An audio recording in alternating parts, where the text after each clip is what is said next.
അത് ജബ്ബാറിന്റെ അടുത്ത്. രണ്ടാമത്തേന്ന് പറയുന്നത് അവൻ മുസ്തഫ മൗലവിയാണ്. നീ എവിടത്തെ മൗലവിയാണ്ടാ തെണ്ടി? നീ എവിടത്തെ മൗലവിയാണ്? നീ ഇസ്ലാമിന് നീ സർവ്വലോക വിജ്ഞാനം നേടി വന്നവനാ. എടാ, നീ എന്ന് പറയുന്ന അറബ് ഭാഷ പഠിച്ചതാണ്. അറബ് ഭാഷ എന്ന് പറയുന്നത് അവരുടെ മാതൃഭാഷയായ രാജ്യങ്ങൾ ഒരുപാടുണ്ട്. ഇസ്ലാമിക പണ്ഡിതന്മാർ ലോകത്ത് ആവശ്യം പോലെയുണ്ട്.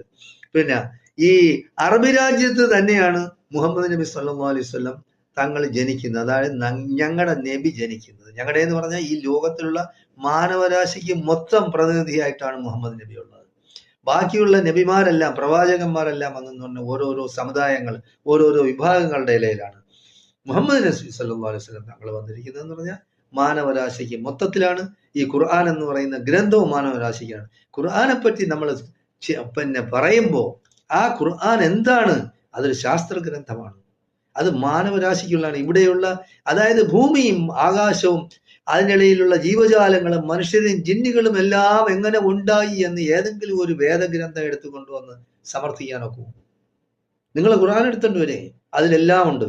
ലോകം എങ്ങനെ ഉണ്ടായി, ലോകത്തിന്റെ ഉൽപ്പത്തി എങ്ങനെ, മനുഷ്യൻ എങ്ങനെ ഉണ്ടായി, ജീവജാലങ്ങൾ എങ്ങനെ ഉണ്ടായി, ഈ വെള്ളവും ഭൂമിയും ആകാശവും അതുമെല്ലാം എങ്ങനെ ഉണ്ടാക്കിയെടുത്തു, അതിനെ എങ്ങനെ നിലനിർത്തിക്കൊണ്ടു പോകുന്നു, അതിന്റെ അവസാനം എന്താണ്? ശാസ്ത്രം എന്ന് പറയുന്നു ഈ ഭൂമിക്കും ആകാശങ്ങൾക്കും എല്ലാം ഒരു അവസാനം ഉണ്ടാവും, ലോകം അവസാനിക്കുമെന്ന് പറയുന്നു. ഇത് 1450 വർഷങ്ങൾക്ക് മുമ്പ് ഖുർആൻ പറഞ്ഞതാണ്.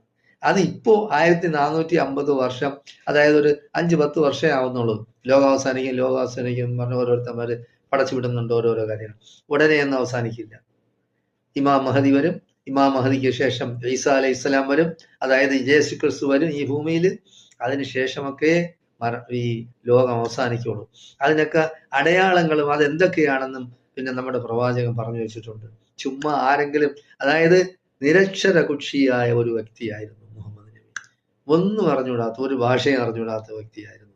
അപ്പൊ ആ വ്യക്തി ഇങ്ങനെ ഖുർആൻ എന്ന് പറയുന്ന ഒരു ഗ്രന്ഥം ജനങ്ങളുടെ മുമ്പ്, ഈ ലോകത്തിന് മുമ്പാകെ അവതരിപ്പിച്ചു എന്ന് പറഞ്ഞാൽ അത് ആർക്കും വിശ്വസിക്കാൻ പോലും കഴിയില്ല. ആ കാലഘട്ടത്തില് അതാണ് നമ്മൾ മനസ്സിലാക്കാനുള്ളത്. ആ കാലഘട്ടത്തിലെ ഏറ്റവും വലിയ സാഹിത്യ കൃതിയാണ് ഖുർആൻ എന്ന് പറയുന്നത്. ആ ഖുർആനിന്റെ അകത്തോട്ട് നമ്മൾ കയറി ഇറങ്ങണം, എങ്കിലേ അതിനെപ്പറ്റി പഠിക്കാൻ പറ്റുള്ളൂ. അപ്പൊ ഈ ഒരാളിൽ നിന്ന്, മുഹമ്മദ് നബിയിൽ നിന്നാണ്, അതായത് ക്രിസ്തു മതക്കാരും ഈ യഹൂദന്മാരും ബാക്കിയുള്ള ബുദ്ധമതക്കാരും ലോകത്തുള്ള എല്ലാ മതങ്ങളും നിലനിൽക്കുന്ന സമയത്താണ് മുഹമ്മദ് വന്ന് ഇസ്ലാമിലെത്തേക്ക്.